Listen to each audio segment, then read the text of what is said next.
Hey, strangers, we're taking this week off to reset and get ready for the new year. So, here's an episode from our vault, followed by a companion bonus episode. It's a pretty sad and violent story, but hopefully it'll take your mind off the sad and violent stuff happening right now in the world. Enjoy?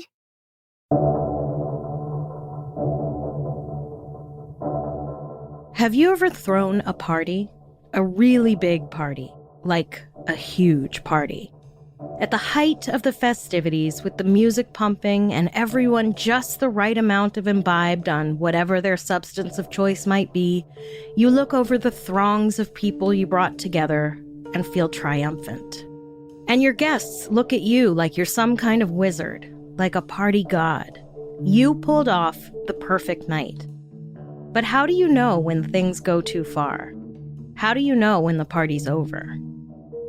Welcome to Strange and Unexplained with me, Daisy Egan, a former New York City club kid in my own right. But while I came of age going to the same clubs and parties as these fucking guys, I was, fortunately, not introduced to them until they were dying out.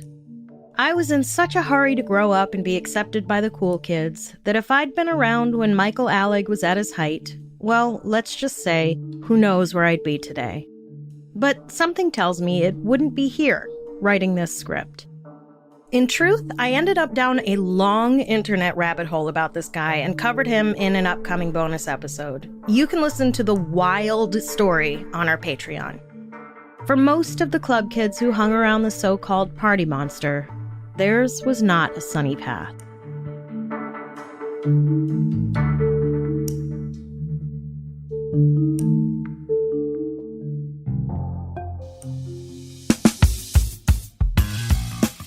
I know I have a tendency to harp on about how much better New York City was before it became the corporate hellscape of luxury condos, Chipotles, and completely absurd rents that it is today. I know it may be hard to fathom why I long for a time when it was dirty and grungy and a lot less safe, but it was affordable to live there, so of course I prefer New York City at that time. But it was also a lot more colorful. In a piece for the website Barbican, author and music historian Tim Lawrence wrote, quote, "During the late 1970s and early 1980s, a cultural renaissance of arguably unprecedented proportions reached its climax in downtown New York. Determined to pursue lives that were more creative, flexible, and open than those led by their hedged-in 9-to-5 socially conservative parents, a generation of young artists drove the phenomenon." End quote. One subset of these creative weirdos were the club kids.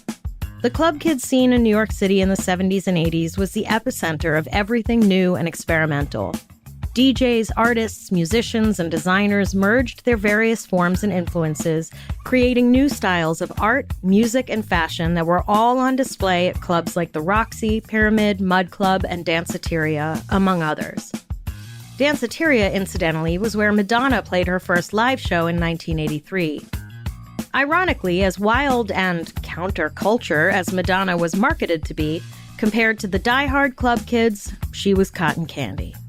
In a piece for Time Out New York from 2014, famous New York City club promoter Rudolph Piper said, "Those were still the good old days of sex and drugs and rock and roll, and thank God we all got plenty of it. The 5 floors of this supermarket of style were where gays, straights, artists, junkies, goths, skinheads, lost uptowners, sexy Jersey chicks, the pinheads, Studio 54, leftovers, BNTs, weirdos from outer space, drag queens, S&M freaks, hookers, performers of all sorts, East Villagers galore, not to mention musicians of all kinds, got together. We lived over there.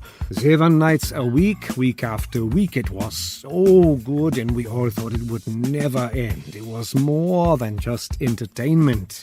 It was a lifestyle. And it was a school. People stopped me on the street all the time, telling me how important Danceteria was and giving them a direction and how much it changed their lives, for the better or for the worse. It didn't matter, it was well worth it. And it was at Danceteria where, in 1983, a young transplant from Indiana named Michael Alig got his first nightclub job sweeping floors. Michael Alig was born in South Bend, Indiana, where he grew up with an older brother and his mother Elke, a German immigrant. His father was allegedly an alcoholic and largely absent. Now, as with any infamous figure, Alig's backstory is different with each source you check. A piece in the Village Voice by Frank Owen from 1996 said this, quote, "According to someone who knew him in the early 80s, Alig's German mother was a cold, eccentric woman who liked to dress up like a minor Hollywood starlet and kept her son at arm's length," end quote.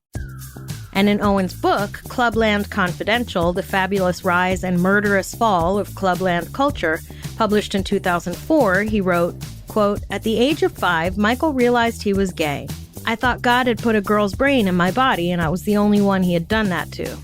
At age 7, at his mom's urging, he started to dress up in women's clothes. School chums noticed that when he went to the bathroom, he would sit down to pee like a girl," end quote. However, according to the 1998 documentary Party Monster: The Shockumentary, Alig's own mother, Elke, claims that she didn't know he was gay until he was in college. She doesn't mention anything about him dressing up, and instead of I Love Lucy and Dark Shadows, which Frank Owen claimed were Alig's favorite shows growing up, Alig's mother said they watched gory slasher movies like 1962's Blood Feast. It's a little hard to reconcile these two differing accounts, and who knows if any of it is true. People will often tell you only what they want you to know. I don't know. It just seems to me that if she was going to admit that she watched horrible, gory murder movies with him, she would also admit that he wore girls' clothes, considering where he ended up. Anyway. After high school, during which, according to Tricia Romano in a piece on Crime Library, Alig was relentlessly bullied, he got accepted to Fordham University in New York City, where he planned to follow in his father's footsteps and become an architect. He dropped out after only a semester and did a short stint studying at the Fashion Institute of Technology before dropping out of there as well. Alig spent his days working at Zoot in the Village, the coolest secondhand clothing store on the planet. My older sister had a newspaper cutout of their logo on her mirror when we were growing up, and that made her the coolest. Alig spent his nights working at Danceteria.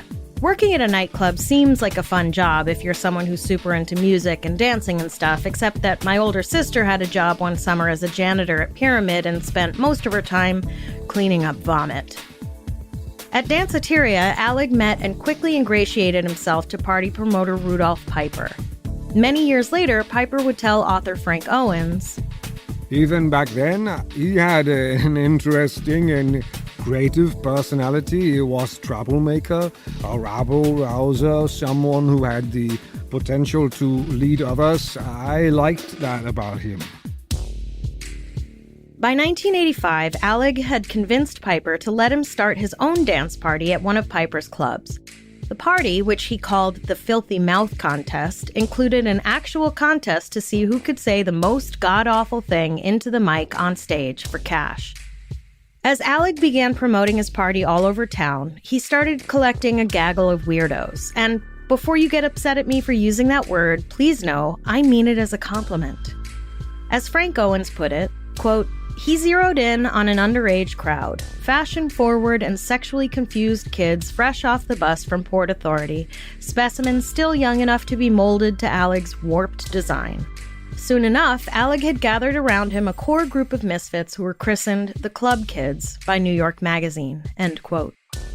Alig was soon throwing parties in the basement of Tunnel, another one of Piper's nightclubs on the west side. But Alig, who was by then dubbed Clown Prince of the Club Kids, often led his ever-growing group of misfits from club to club. It's important for you to get a picture of what these kids looked like. This wasn't high glamour. The aesthetic was a weird mixture of trendy fashion meets clown meets BDSM kink. Everything was strange and over the top. While a lot of the club scene in New York City had become a kind of see and be seen scene, Alig was eager to find a crowd who was a little bit more like him. He told journalist Emma Brox for The Guardian in 2014, Other people were having a hard time assimilating, like I was when I was growing up. I came to New York and provided an oasis where they could come and be celebrated, and we were completely anti-drug in the beginning. It was a very creative, positive thing. Come to New York and join our group where you'll be celebrated for the thing that makes you kooky or the outcast. The parties attracted some folks who were or would become pretty well-known entities. You might have heard of RuPaul. He was one of the club kids. As was Calvin Klein model Jenny Talia. But Alig would soon get a lucky break when a beloved figure of New York City nightlife died, which sounds macabre, but it's nowhere near as bad as what was to come. In February of 1987, the famed Pope of Pop, Andy Warhol, died. Warhol had become such a fixture in the New York City club scene that club owners feared his death would be an albatross for their bank accounts. On the cover of the Village Voice, journalist and club kid Michael Musto decried Warhol's death as the death of downtown. Word to city planners everywhere, if the success of your city hinges on one eccentric celebrity, you might want to go back to the drawing board. But there was still some time before New York City lost its soul, and Michael Alig saw Warhol's death as an opportunity to take the reins. Alig was determined to populate this kingdom with his own band of misfits and clowns. In March of '88, Alig landed on the front page of New York Magazine under the headline Club Kids, and in '89, Peter Gatien hired Alig to throw parties at his nightclub Limelight. A piece in a 1996 New York Magazine piece quoted Michael Musto, quote, "Disco 2000 was a whole new world, an alternative reality. It was a place where people who were freaks in school could come from Iowa or New Jersey and reinvent themselves or dress up in their sister's clothes or just be what they wanted to be. It was totally sexy and outrageous and totally artificial, and grown-ups weren't invited," end quote. And for the record, yes, New Yorkers absolutely put Iowa and New Jersey in the same category. If it's not New York, it might as well be Iowa. By 1990, Alig was running parties at Gatien nightclubs all over town and living out his dream of reorganizing the social structure of New York City nightlife. At this point, Alig and his club kids were making appearances on Geraldo and Joan Rivers, which was a way to attract more club goers, but really, I think the aim was to shock and disrupt the status quo. It was like subversive performance art, meant to poke fun at capitalism and celebrity using capitalism and celebrity. As journalist Christopher Boland put it in a 2010 feature on Alig in Interview magazine, quote, "Far from a bunch of ecstasy heads lost in strobe lights, the club kids created a youth movement that was an entrepreneurial corporation set upon changing society while working within its preferred strategies. It must have seemed for a while like the club kids really could take over the world," end quote. Shock value was a major currency at Alig's parties. And of course, the thing about shock is that people become desensitized pretty quickly, and stunts need to become more and more shocking in order to make any kind of wave. So what started out as a sort of edgy fashion show turned into things like Alig handing unsuspecting clubgoers cups of his own pee and watching while they drank it, or women shoving soda bottles up their bathing suit area holes and spraying the crowd with soda, I'm assuming and hoping. Or people smearing themselves with blood or pieces of raw liver until the stench was so bad it literally repelled fellow revelers. For one party, called Blood Feast, named after the movie Alig's mother claimed he loved as a kid, the flyer for the party was a picture of Jenny Talia holding the severed head of Alig with a bloody hammer in the foreground. Remember that image for later. And while the club kids started out totally drug-free, it didn't take long for that to change. Alig began throwing a party called Emergency Room, in which clubgoers, dressed as doctors and nurses, would give out fake prescriptions for hard drugs and dealers would fill them. For free. If there is one thing that's going to transform your totally drug-free dance party, it's totally free drugs. Alig told Christopher Boland, It was all sort of a joke. These started in 1992 and we did them once a month. They were so popular, we did them once a week, then 2, and then 3 times a week. Eventually, every night was the emergency room at all 4 clubs. The problem was it became this idea of, if you're not giving us free ecstasy and cocaine and Special K, we're not going. By the mid-90s, Alig was a full-blown addict with an expensive habit. And as Trisha Romano of the Crime Library put it, quote, "There's no better way to procure drugs than to be friends with a drug dealer," end quote. The mid-90s were also, incidentally, when I started going to Limelight myself. I'll cover my personal connection to the Club Kid scene and some of its players in a bonus episode. It was a time in which, in all truth, I was way out of my comfort zone and mostly hated going to clubs. Loud music, dancing, and people, those are the three things I hate the most. Anyway. One such dealer in the scene was a kid who went by the name Angel Melendez. Born Andre Melendez, Angel's family moved to the U.S. from Colombia, and at 26, Angel moved to New York City with the hopes of becoming an actor.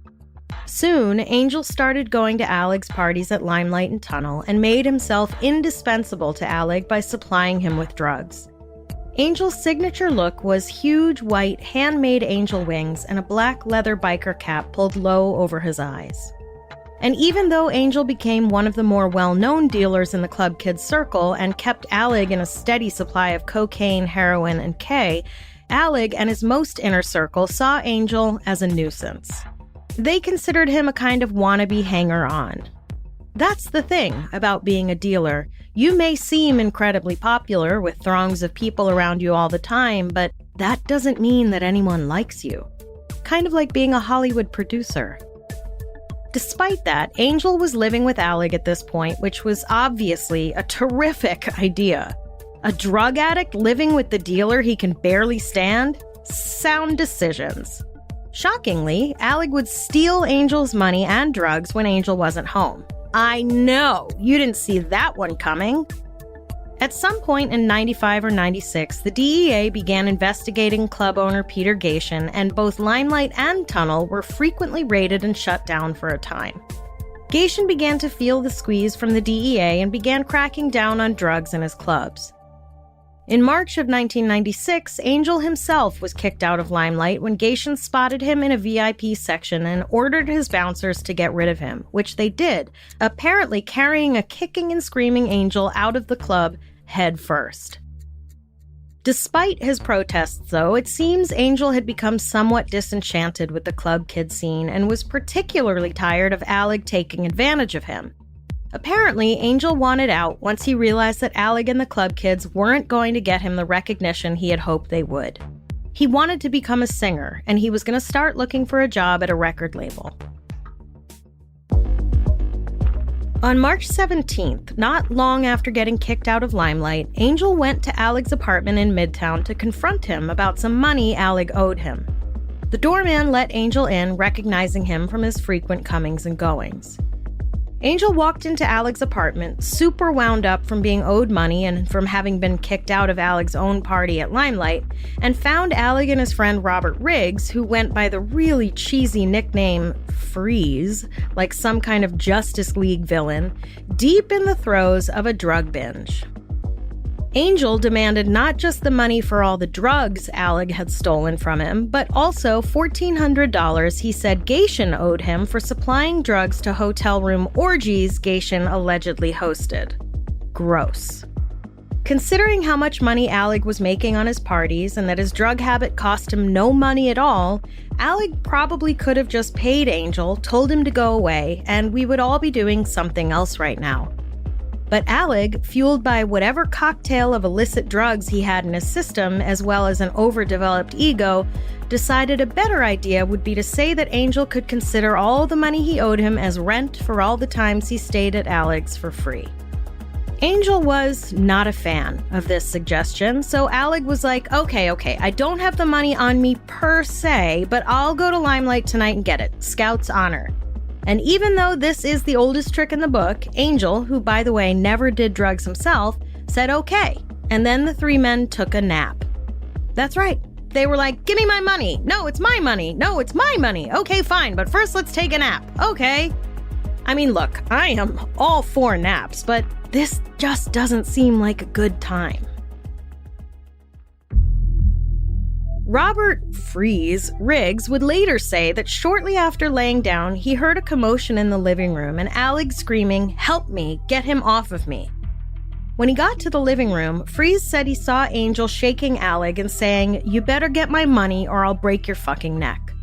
Super helpfully, Freeze yelled, "Yo, why are you yelling at Michael? If it wasn't for Michael, Peter wouldn't give you the time of day." Angel replied, warning him to stay out of it, and rather than stay out of it, Freeze instead chose to triple down, saying, "And nobody likes you anyway. You and your outfits are tacky. You're lucky Michael lets you come to the club the way you dress." Sigh. Okay, you are an adult man, Freeze. Just come on. And then, as Frank Owens recounts in his book Clubland, quote, "These catty comments incensed Angel, and he turned to Michael. 'Are you gonna let him talk to me like that?' he spat in his face." Freeze looked at Alig and made a disdainful expression as if to suggest that Angel meant nothing to either of them. End quote. So naturally now, a scuffle ensued between the three men, during which Alig crashed into a glass cabinet, getting a long shard of glass lodged into his neck. Alig screamed. Angel then sunk his teeth into Alig's chest. At this point, Freeze was frantically trying to pry Angel off Alig, pleading with him to let Alig go. In a panic, Freeze grabbed a nearby hammer and swung it into Angel's head.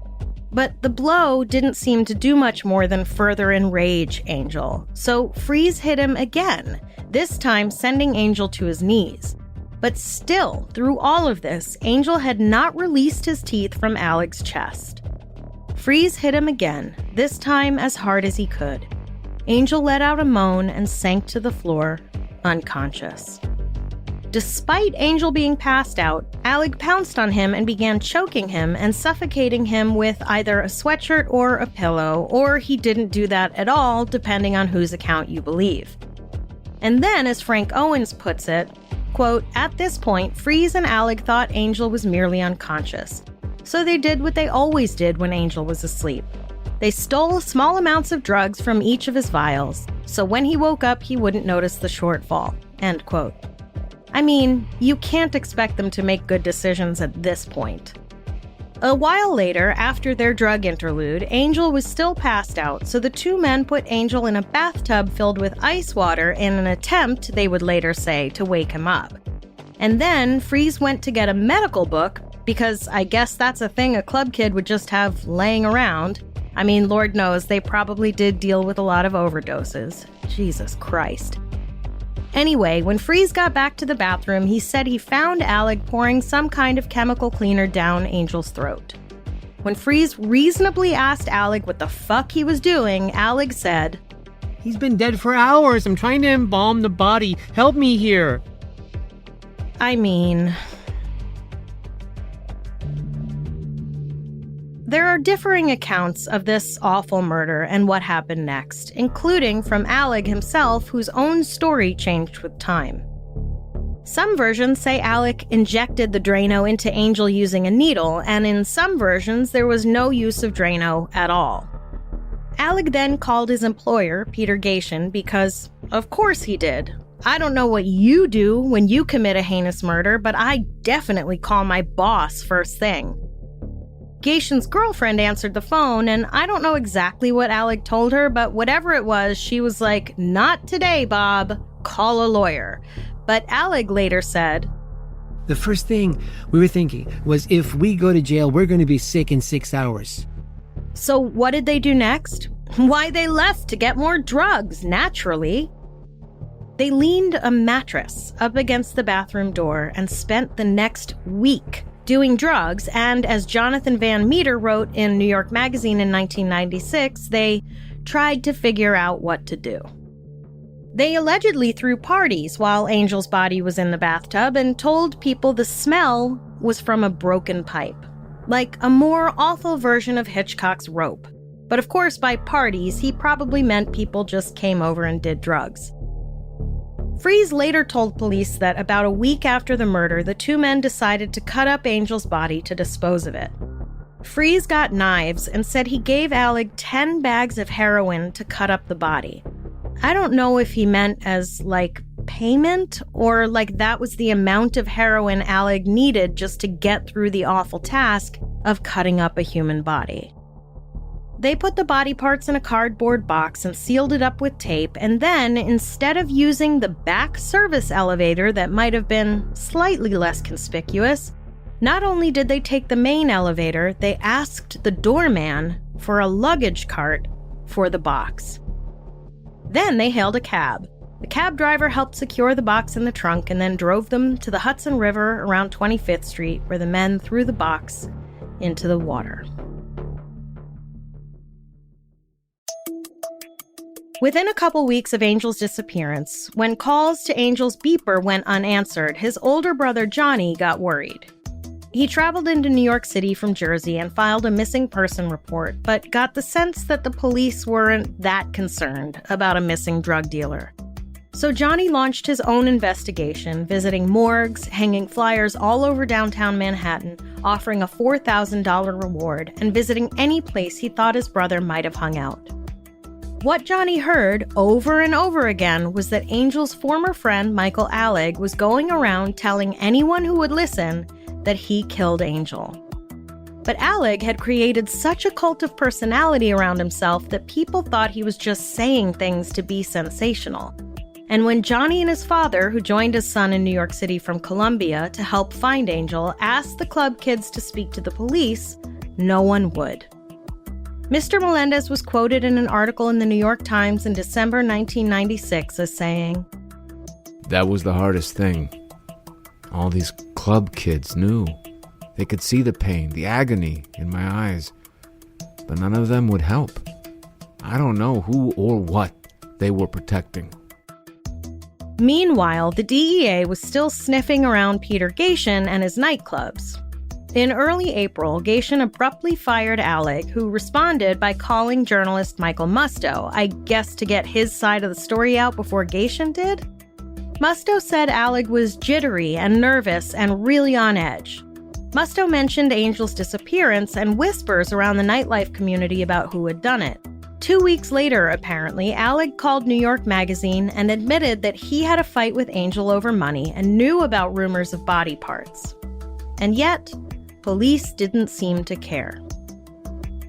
And then, on April 23rd, Musto ran another piece in The Voice.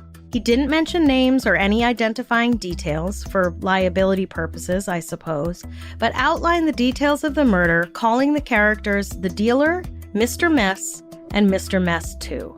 And, for the record, the piece claimed that Mr. Mess injected the dealer with Drano. So, there you go. The New York City tabloids picked up on the story, splashing headlines about the missing victim and presumed murderer and the gruesome details. And still, somehow, police didn't seem to care. Their reasoning was that there was no body, so there wasn't anything to investigate. What are you actually talking about, Willis? How many cases have we heard about in which police investigate a missing adult person despite there being no body? Most of them? Come on. In May of that year, the DEA came down hard on Peter Gatien, arresting him and shutting down his nightclubs. In September, a woman fishing in the Harlem River reeled in a dead body. The New York Post, ever the paragon of truth and journalism, declared the body to be that of missing drug dealer Angel Melendez. It wasn't. But that news story rang a bell in the head of Staten Island police officer Detective Ralph Gango. As Frank Owen reported in his book, Detective Gango remembered from all the way back on April 12th, quote, a group of children had discovered a box containing the badly decomposed torso of a man in his 20s. An autopsy showed the victim had asphyxiated and had been struck in the back of the head. At first, Gango thought it was another one of the anonymous floaters that turn up all the time on Staten Island shores, end quote. First of all, Staten Island. Jesus, no thank you. Secondly, a man was missing. Rumors around New York City was that someone was claiming to have murdered him and dismembered him and threw him in the river, and it took you 4 months to put the fucking pieces together? Good God. Apparently, the torso had been misidentified as Asian, though how or why I have no idea, and was eventually buried in a numbered grave as a John Doe. Police exhumed the torso, which I guess had the arms attached because they reported not being able to get fingerprints because of the state of decomposition, and they were somehow able to identify the torso as that of Angel Melendez. For the record, the so-called torso must have also had a neck and head if they were able to determine it had been asphyxiated and struck on the back of the head. So, not so much a torso as the entire top half of a person? Still, for some reason, it wasn't until early November that a murder investigation was launched. And it took another month for police to arrest Alig, even though he had gone all over New York telling everyone he did it. Finally, on December 5th, police arrested Alig and Riggs. Alig had by that time hired a lawyer and was now refusing to talk. Unfortunately for him, though, Robert Freeze Riggs sang like a hopeful chorus girl at a non-equity open call and told police everything they needed to know in both a written and videotaped confession. The reason Alig had a lawyer was not because he had brutally murdered and dismembered someone while in a drug-addled frenzy, but because he had been working with the DEA as a witness against his former boss, Peter Gatien. Now look, I'm no DEA agent or anything, but do you suppose it's possible that the entire reason the police weren't going after Alig in the first place was that the DEA had asked them to wait until they could build a case against Gatien? Is that a reasonable guess? It is, according to Tricia Romano at Crime Library.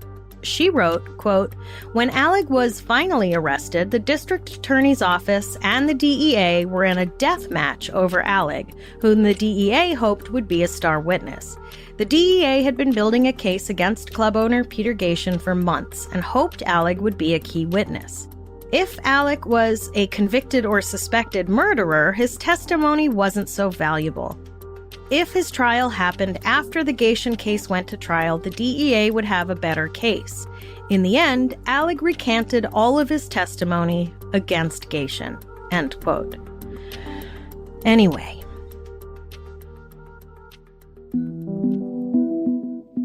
Despite the confession from Riggs, the prosecution were concerned about their chances of convicting Alig because most of their witnesses were, let's just say, unreliable. Ultimately, Alig and Riggs pleaded to first-degree manslaughter for lighter prison sentences. At their sentencing hearing, the judge asked the pair if they had anything to say for themselves. Riggs read from a prepared statement that sounded appropriately regretful and contrite. He said, in part, "That I was a party to the death of another human being wounds me in the depths of my heart and soul. I can never undo that. I endeavor to understand the aspects of myself that led me down such a gross and destructive path, but I have yet to come to any definitive conclusions." Riggs was sentenced to 10 to 20 years.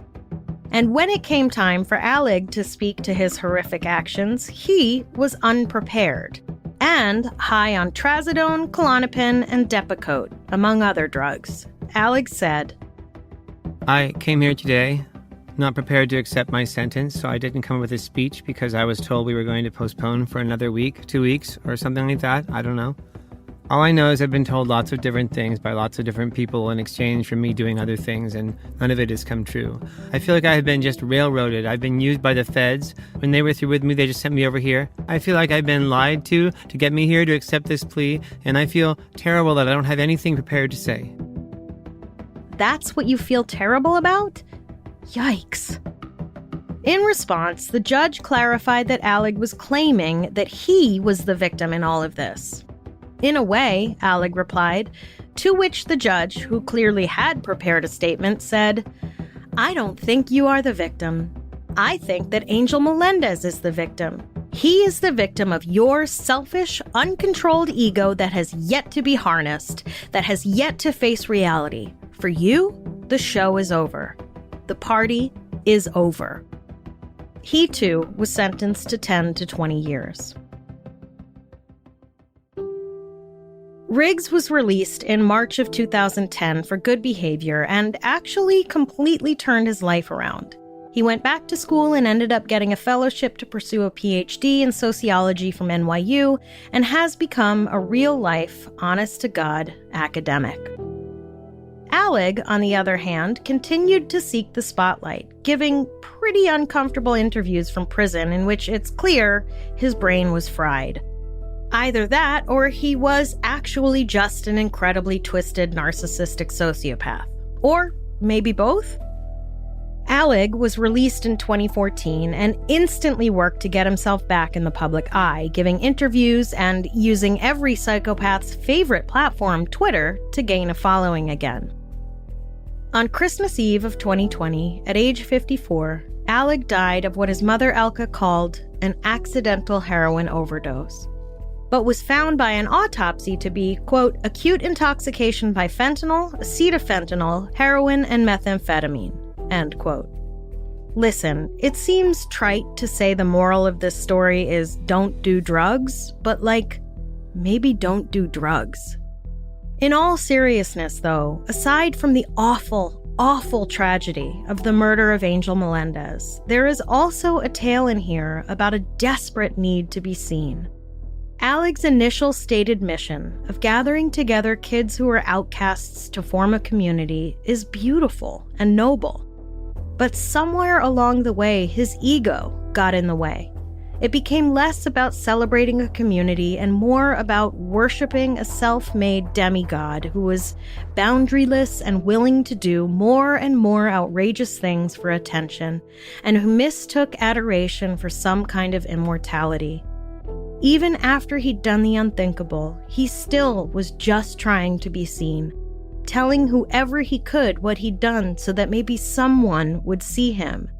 But no one ever did see or know Michael Alig, least of all, himself.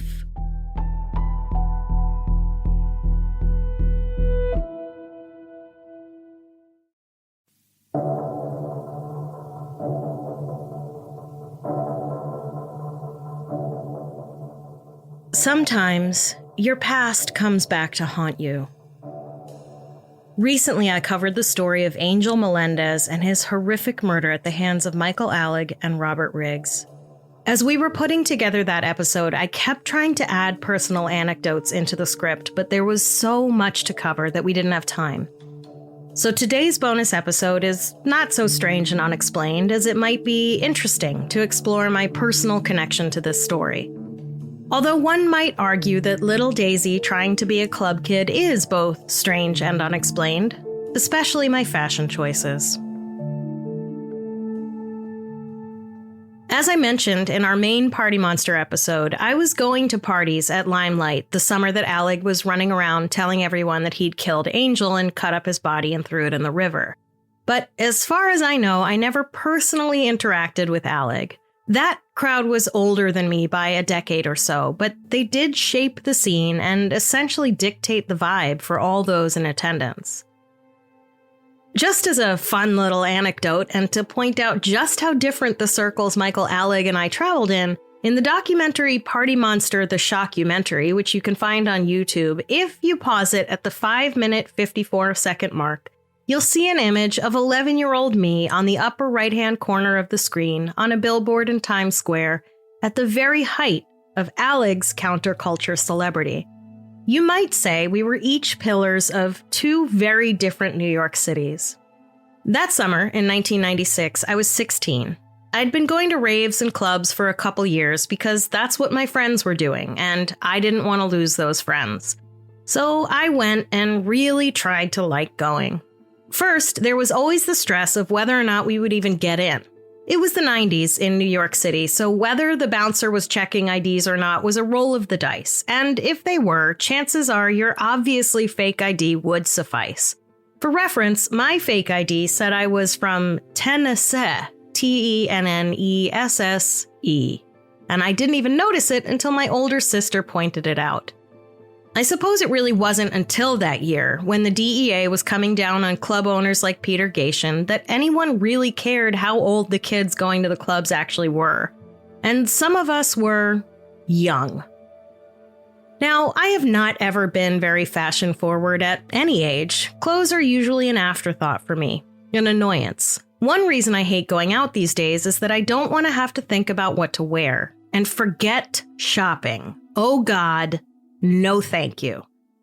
But as a young teen growing up in New York City, I spent a lot of time at thrift stores and in the shops on 8th Street in the Village. There was this great little shop called Patricia Field, who I just learned now upon Googling was also the costume designer for Sex and the City, where I got a pink raver dress with black stripes down the sides.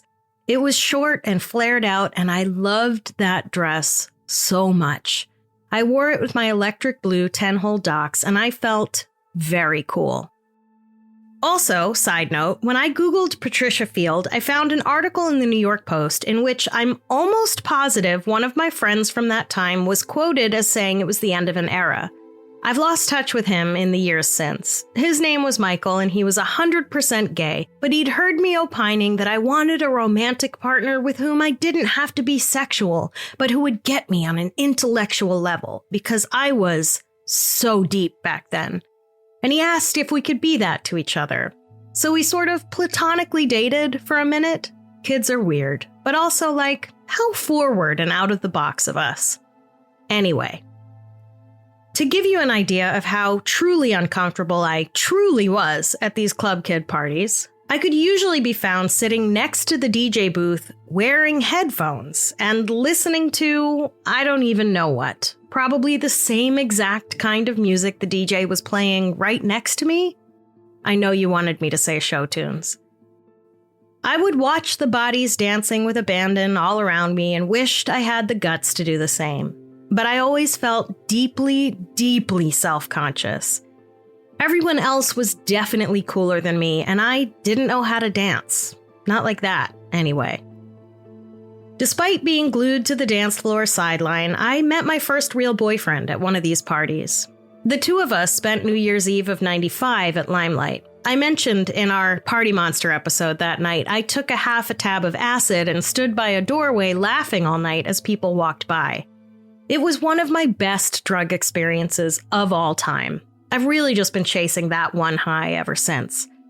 Anyway, it was that night that I also realized that the club scene wasn't for me when the clock struck midnight and the DJ boomed over the sound system, "Happy 1996, motherfuckers!" And while that made me laugh even harder because it was just so silly, no one else seemed to think it was funny, and I just thought, oh, yeah, no, this isn't my crowd. And yet, I continued to go to clubs for years, trying so hard to be that kind of person. In fact, that boyfriend and I went to a few of Alig's outlaw parties out in abandoned warehouses and God knows where, Queens.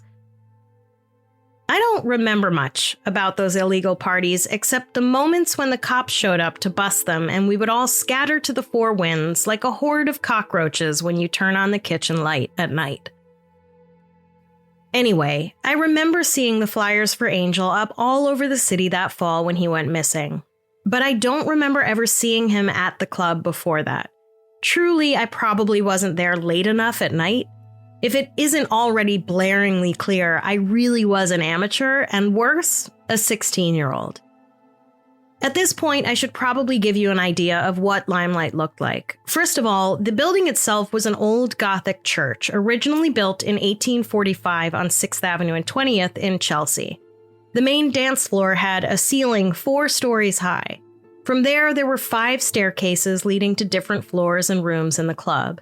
There were seemingly countless rooms, each with a different vibe and crowd, including very exclusive VIP rooms and rooms where experimental themes were being tested out before being introduced to the masses. Apparently, there were whole sections of the club just for queer kids, which of course I never knew about because A, I was way in the closet at that point, and B, I was too busy standing by doorways and laughing. You might also guess that I never experienced the themed rooms, probably for the best. If I had come upon a room full of people smeared in raw liver and drinking each other's pee, I would have run home across the Brooklyn Bridge and never come out of my room again.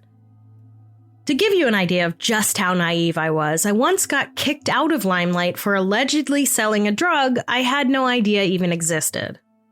I was sitting on a speaker watching everyone else have fun, like always, and for some reason I was holding a blinking bicycle light in my teeth. A huge bouncer appeared out of nowhere, took me into an office, which was really just an area behind some other speakers, and told me that I was selling Special K. It was incredibly loud, and I could barely hear what he was saying, and I honestly thought he was talking about cereal. When he finally made it clear that he was accusing me of selling hard drugs, I told him I had no idea what Special K even was.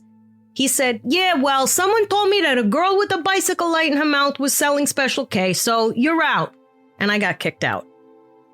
Meanwhile, there were rooms in the club where people were openly shooting heroin. There was also, apparently, an entrance around the corner on 20th Street just for queer people, where the line was shorter and the entrance fee was way less than whatever we were paying up front at the normie door. It won't shock you to say that obviously I didn't know about it at the time. But this is why the club scene in general, and what Michael Alig in particular was doing with these parties, was so important. His original mission to create a space for queer kids to fully be themselves and feel safe was really beautiful. But in the wise words of Rick James, cocaine is a hell of a drug.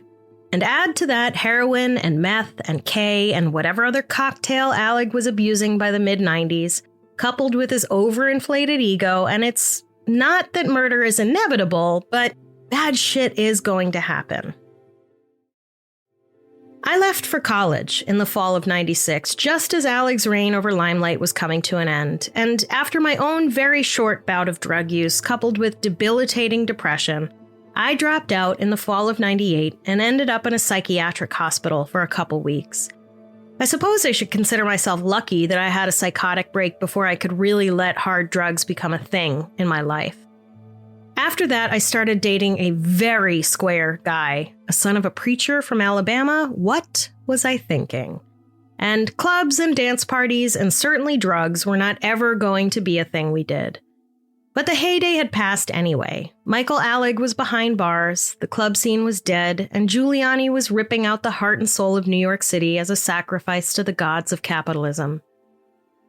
Anyway, in '99, I was doing a god-awful two-person play with a brilliant actor who has gone on to become very successful, which we always love to see. He had been friends with James St. James, who was one of Alig's club kids, and St. James told my friend, let's call him Paul, because that's his name, the story that he heard straight from Alig himself about what had happened in the apartment that day with Freeze and Angel. And just to be clear, what I'm about to tell you now, you're hearing it fourth hand, and more than 20 years later, so surely, like any game of telephone, some details aren't hand to God. But this is what Paul told me James St. James told him. That day, Angel went to the apartment to give Alig drugs as per usual, and for some reason, whether an argument ensued over money, or because they'd decided to steal Angel's drugs, or just because they were in a drugged-out state of psychosis, Alig took a syringe filled with Drano and injected Angel with it. When that didn't kill Angel, Freeze and Alig proceeded to beat him to death with a hammer. When he was dead, they put him in the bathtub filled with ice water to keep the body from decomposing. Then they propped a mattress up against the bathroom door and lived their lives for about a week, during which they had parties. If people complained about the smell, they said it was a problem with the plumbing. At some point, the men realized that they were going to have to do something about the body that was decomposing in their bathtub. So Freeze went to Macy's and bought a new knife set, and one or both of them dismembered Angel's body, put him in a cardboard box, and dumped the box in the Hudson River. The men had sealed the box up so well with packing tape, however, that rather than sink, the box floated, which is how it managed to wash up on shore in Staten Island. The major difference in the story that I heard from what was presented at Alig and Riggs' trial was that the Drano was introduced not as a means of preserving the body after the men had killed Angel in self-defense, but rather as an unprompted attack in order to kill Angel. That, of course, would have made the murder a homicide instead of manslaughter. The night that Paul told me this story, I went home to my tiny apartment with my square boyfriend and ended up curled in a fetal position on my bed, weeping uncontrollably. For some reason, it had taken a few hours for the horror of the story I'd just heard to really sink in, and when it did, it shook me. And I can't explain this part, but for some reason, the image of the box floating down the river with that poor man's body in it was the thing that sent me over the edge. In thinking about all this now, it occurs to me that not long before I heard this story, I'd also become familiar with another brutal true crime tale about a group of teen girls who tortured and sexually assaulted a friend of theirs to death back in '92. I had auditioned to be in a play about it and actually booked the play and realized that so soon after my stint in a psychiatric facility, the content of the play and having to say those words every night might be a little more than my fragile psyche could handle at the time. So I politely bowed out. I wonder if the 1-2 punch of hearing these two awful stories relatively back to back just sort of broke me. Just the realization that people could be so incredibly depraved. And now, here we are more than 2 decades later, and I write about this kind of stuff every day for a living. And while I rarely find myself curled up in a fetal position over it all, the toll is not unfelt. That naive realization that humans could be so depraved has settled into an ever-present awareness that so many of us are broken. And the system around us is broken, except that it isn't. It was designed this way. And too many people find themselves down a dark path from which they feel they can't return. The horrible irony is that, in this case, Alig was trying to create a space for broken people. I consider myself lucky for avoiding those rooms at Limelight where a bacchanalia of Dionysian hedonism was consuming its revelers. It would have been too much for my timid soul. Much as I would have liked to have seemed punk rock enough to handle it, I wasn't. I do, however, wish I'd danced more. All those times I sat on the sidelines and watched others let themselves go. Now the music is too loud, the air is too heavy, the lights are too bright, and my feet hurt. If your party doesn't involve a well-thought-out cheese plate, music at a volume over which I can easily hear my conversation partner as we kvetch about the downfall of society, and a hard out by 9 p.m., I'm going to have to politely decline. Looking back, I wish I'd danced when I had the opportunity, when I was there in the thick of it, unaware that the whole scene was crumbling around me, its downfall driven by the menace of its creator.